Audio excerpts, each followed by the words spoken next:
സ്വപ്നം കാണുവാണോ? ഞാനോ സ്വപ്നം കാണാനോ? ആ കാലമൊക്കെ എപ്പോഴേ കഴിഞ്ഞു മോളെ. ഈ കല്യാണം നമുക്ക് അടിച്ചു പൊളിക്കണം ചേച്ചി. വേണ്ട വേണ്ട, ഒന്നും വേണ്ട.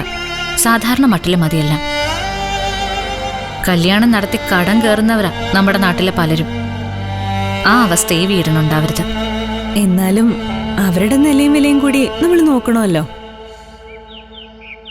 ഒന്നിനും ഒരു കുറവും വരത്തില്ലെന്നാ എനിക്ക് തോന്നുന്നത്. അച്ഛനെ ഭംഗിയായിട്ട് തന്നെ എല്ലാം നടത്തും. കല്യാണമൊന്നും അല്ല എന്റെ മനസ്സിലിപ്പോ. അവനാ ശരത്ത്. അവൻ ഈ വീട്ടിലുള്ളിടത്തോളം കാലം ഒരു സമാധാനം കിട്ടില്ല. അവനിവിടുന്ന് പോണം, എങ്കിലേ നമുക്ക് സമാധാനം ഉണ്ടാവൂ. അവനെ ഓടിക്കാൻ ഒരു വഴിയും കാണുന്നില്ലല്ലോ മോളെ.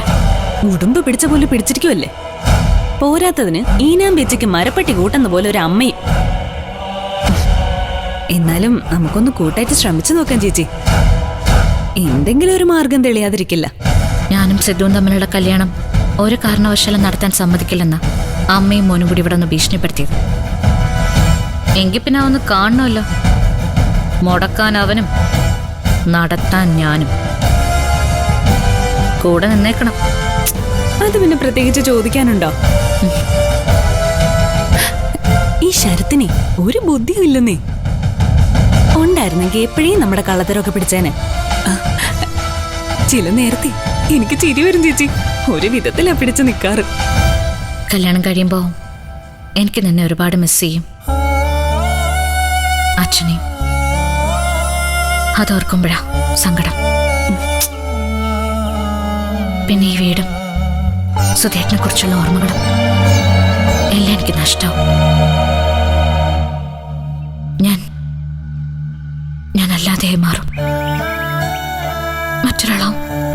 അങ്ങനെ ഒന്നും കരുതണ്ട ചേച്ചി. പുതിയ സാഹചര്യമായിട്ട് ചേച്ചിക്ക് പെട്ടെന്ന് തന്നെ പൊരുത്തപ്പെടാൻ പറ്റും. അതെ, സിദ്ധുവേട്ടൻ നല്ലൊരാളല്ലേ. ചേച്ചിക്ക് സിദ്ധുവേട്ടൻ നല്ല കൂട്ടായിരിക്കും.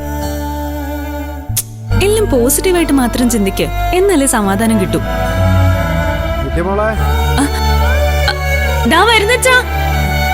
അച്ഛൻ വിളിക്കുന്നു, എന്താണെന്ന് നോക്കാം. വാ.